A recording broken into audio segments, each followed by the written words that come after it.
up for Mao!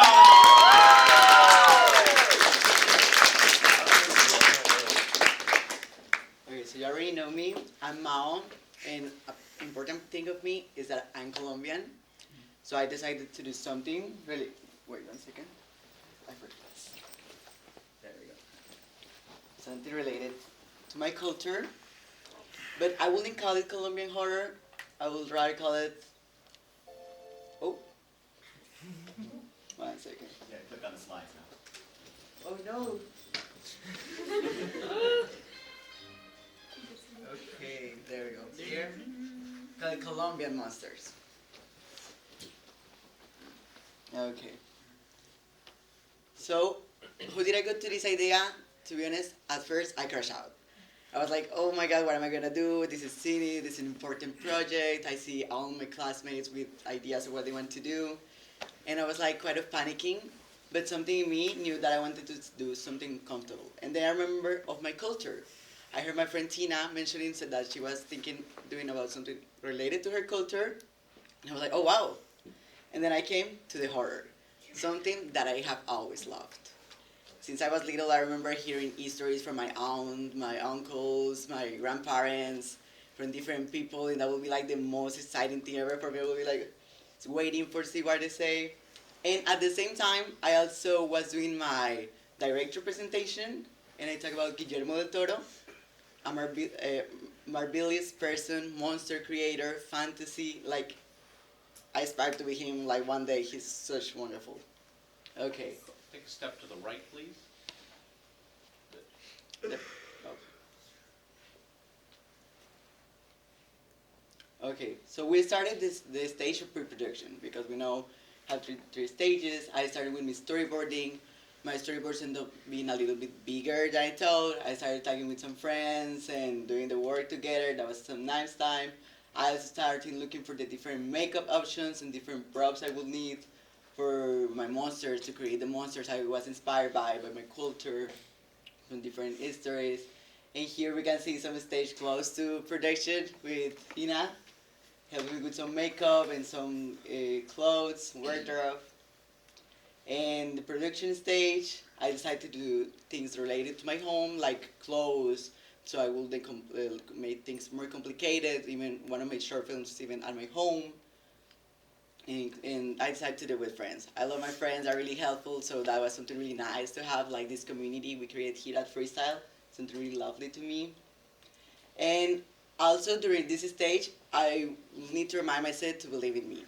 Something that all of us as artists and as directors, I think we should do is believe in ourselves, trust ourselves, know what we're gonna do.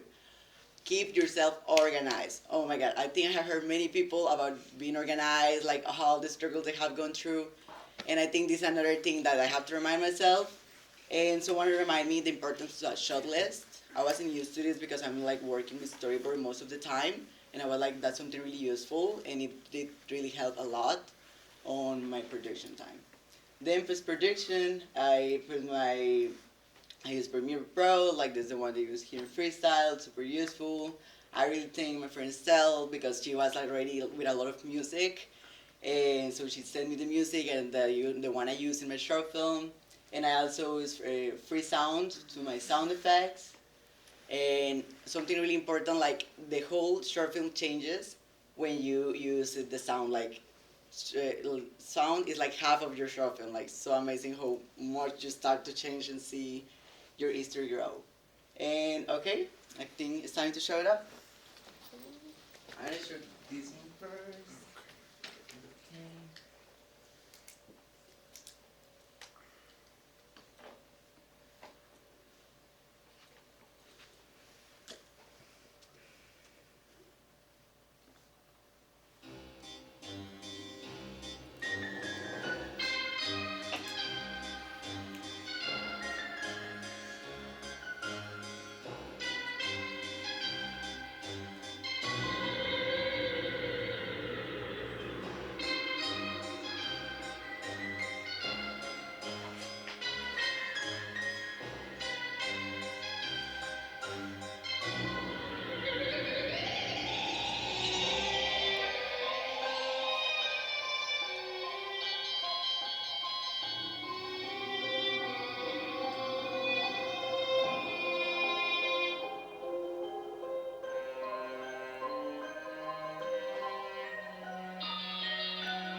Okay.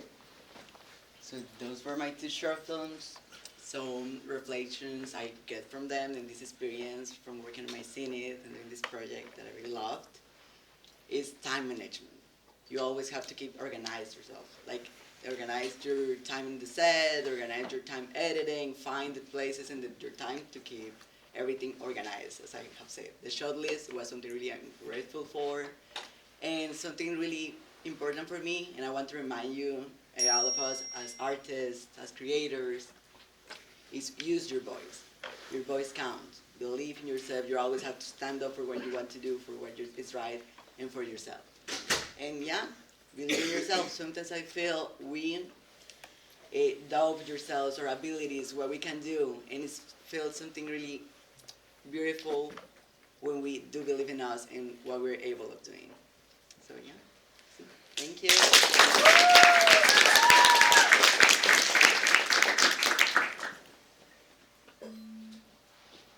Monkey. Well, first of all, I want to say that you did a really great job. I was genuinely scared in the second one. I was like, I was shivering in my little boots. Yeah, the second one felt more scarier. Yeah. Yeah, and I also wanted to highlight how awesome I think it is that you decided to represent your culture through your films. I think that's really great. I wanted to ask if you could give us more information on the backstory of what the sort of like core of the films like is based on. Okay. So these are like the kind of histories people tell in their towns, you know, when they're like going on a trip and what they have, like everyone from those places far from the city has had an experience with something like that. Like they say, oh my God, yes, I saw it and I was walking and this happened. And the first one, he's El Silbón, that would be like the whistler. And something curious about him that I didn't manage to put over here is like the further you hear him, the closer he is. And the closer you hear him is like he's pretty far from you. So you hear him far, you should be scared. And in the second one, actually that's a story my mom told me when she told me that happened to her once through her window when she was like kind of staying like in really away from the city, and she was in, I don't know the name of how to say it. But okay, so she was like that, she was the only one awake in her room. And she started to hear how they knock at the door, at the window, and she looked and there was something like that watching to her. So I was like, wow, I want to recreate something like that. That was something that I remember since I was little, and hearing these histories was something really amazing for me. So yeah, this will be a little bit of the background. The second one, I didn't say the name, he will be El Sombrerón, that will be like the man in the hat. Yeah, that's it. This it.